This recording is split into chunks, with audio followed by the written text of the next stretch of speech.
Hello and welcome to the Pain-Free Living podcast with me, Bob Allen. I'm an osteopath. I have been helping people to get out of pain since 2008. And let me introduce you to my co-host. Hello, I'm Claire Elsby and I'm delighted to be here with Bob.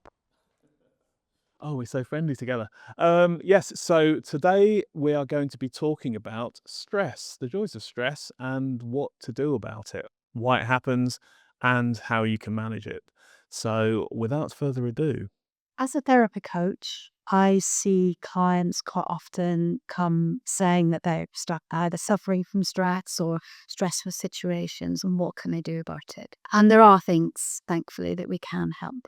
Yep. How do you see it in terms of a physical as an osteopath? I can talk about how I see it in a physical manifestation, but I think it'll be quite important to talk about where stress comes from in terms of how the body generates it.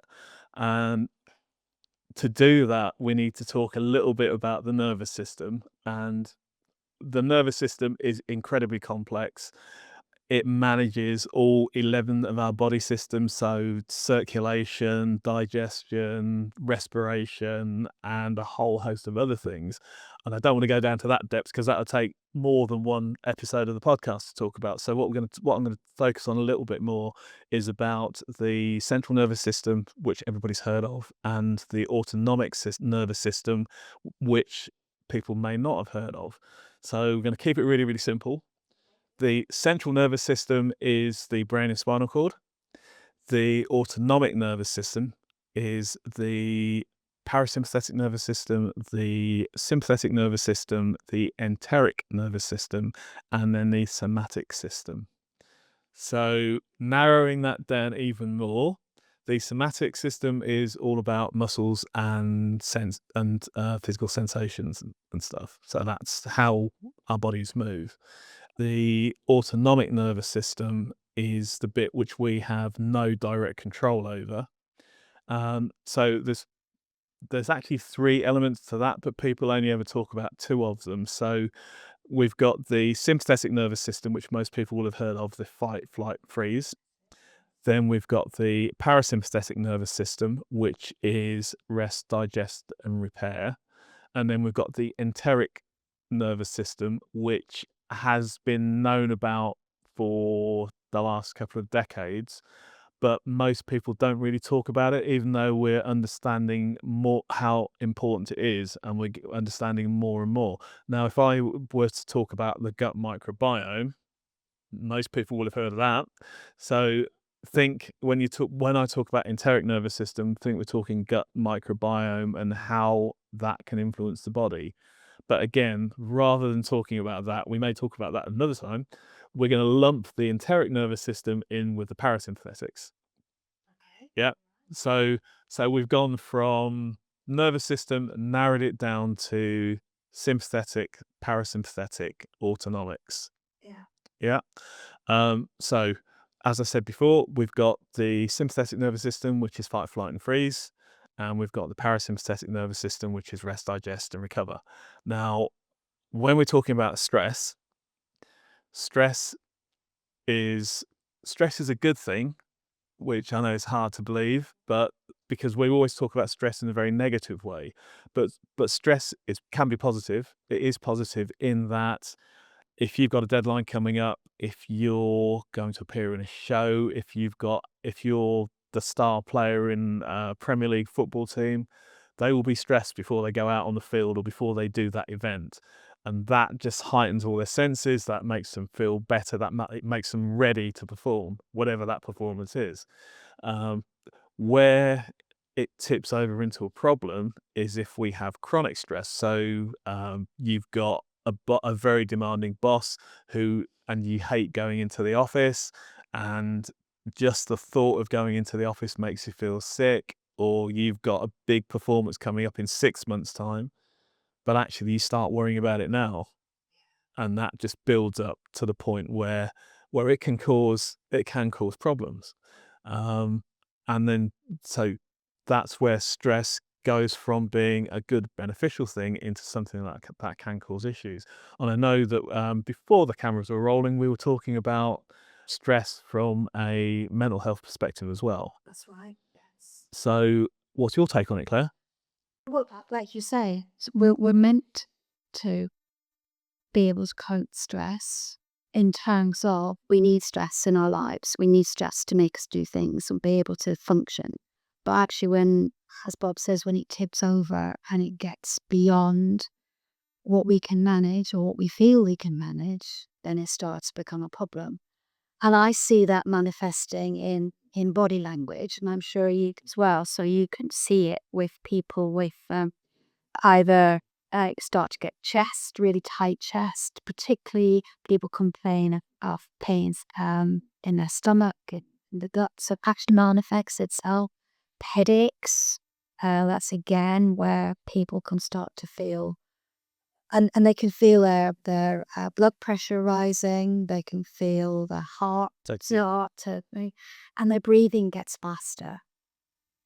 And so there is a really physical effect to being stressed, and you can tell it, you can see it when people are sat in front of you, and uh, literally they will tighten up, Yeah. muscles will tighten up. Yeah, and it's an evolutionary thing, because back in the days of the dinosaurs, being stressed was a good thing, because it gets you either ready to fight that saber-toothed tiger, or it gets you ready to run away from it, or it gets you to freeze and hide in a corner somewhere, hoping that whatever that predator is won't see you.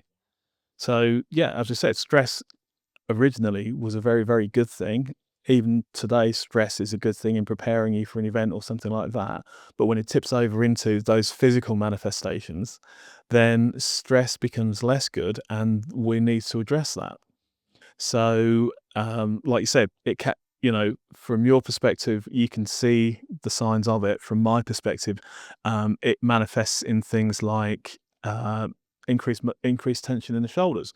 People wearing their shoulders for earrings because the muscles in the neck get tight. The muscles in the neck get tight because they are what we call accessory muscles for breathing.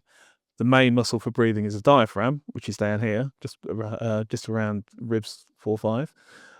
But also, when you're active, the accessory muscles in the neck and shoulders start to work, because they help to expand the chest and get more air into the lungs.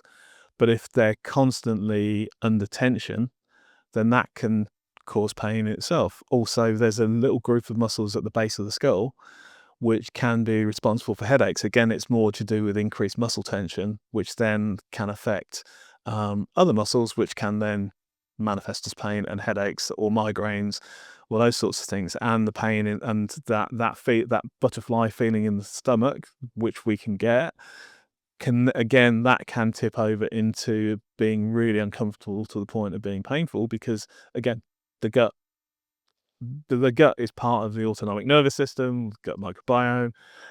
So the things about the sympathetic and parasympathetic nervous systems are that they affect all those things that you would need to be able to run away. So it affects the muscles, it affects the gut, it affects vision, it affects the heart rate, it affects the level of adrenaline, all of those things that get you ready to do something. So that's the sympathetic nervous system. And then as a counter to that, we have the parasympathetic nervous system, which is a rest, digest, and restore. So our bodies are constantly in a battle of sympathetics, parasympathetics. In situations where we've got chronic stress, sympathetics are up here, parasympathetics are down here. What we need to do is we need to bring them into balance, or preferably tip them over into more parasympathetic stimulation, less of the sympathetics. So, Claire, how do we do that? Just for what you were saying, another aspect that I see potentially is extremes. So you've got hyperarousal or hypoarousal. So hyperarousal is the fight, flight, or fawn response. The fawn response. Most people will know what fight and flight are, but what's the fawn response, Claire? That's basically where you try, it sounds a bit ridiculous, but it's where you people please. So you just want things to stop. So you will fawn. But it's much more common, the fight and the flight response, but fawn is there. Yeah, that must be quite a modern one then, because I can't see an evolutionary benefit of being able to fawn. I know that freeze is more of an evolutionary one because, like I said, so some animals will freeze and hold their position in the hope that whatever predator it is doesn't see them. But I've not heard of fawn before, so that's must be quite a new one. And then you've got the hyperarousal, which is part of the freeze, but you mentioned it yourself about being small, hiding. And I have had clients say to me that when they reach a point of hypoarousal, they will literally go find a small space, Yeah, um, and hide. and hold. Yeah. Um, and so what is for me, it's about trying to bring yourself back from those extremes. So avoiding extremes is the best situation in the first place. But if you've got there, how do you bring yourself back? And then in terms of psychology, there's something called the window of tolerance, which is this bit in the middle, which if your window of tolerance, which can move at any point of time during any day, depending on what you're being faced with.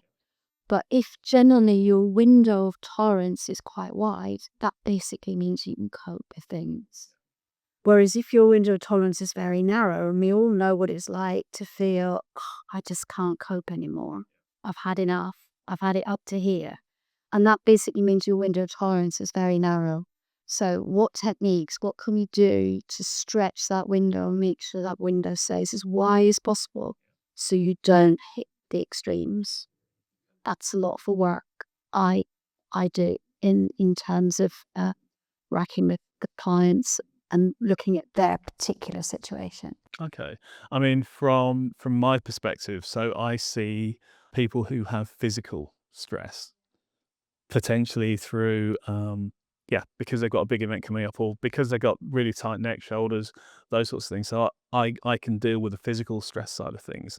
But that's one of the advantages of having you on the podcast, is that you can talk about the mental aspects of it, and I can talk about the physical aspects. So for the physical aspects for me, if I get somebody who is really stressed, I will, when I'm treating them, we'll also focus a little bit on the breathing, and we will focus on not quite mindfulness, but taking them out of that stressful situation. They've got me for 45 minutes to an hour where they don't have to worry about the stress. I can deal with the physical side of things, and that can help with the mental health side of things as well. So, and I know so from your perspective, you're dealing more with the mental health aspects of it. So I know I got the hands on. I've got those physical techniques. What would you do from a mental health side of things to help calm people down? Very similar. I mean, breathing, being able to manage your breathing and being in control of your breathing, which is very difficult in the moment. If you're literally having an episode, it's really difficult to do. But the whole thing is to practice it so that when you need it, it's there. So you can have things like box breathing.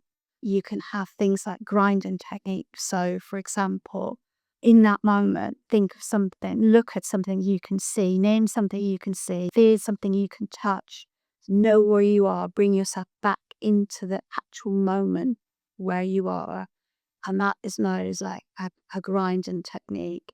Another one is literally where you put your hands. This is called the butterfly. So you put your hands like that and you do this, and just even the act of doing that is very calming. One thing I will say is that if you're listening and not watching, you won't know what we're talking about. But what we can do is we can put a link in the show notes to some of these techniques, the grounding and the butterfly, etc. So if you're not watching, why aren't you watching? If you're listening, then we'll put some of the information in the show notes for you. Sorry, Claire, carry on. Another technique is tapping.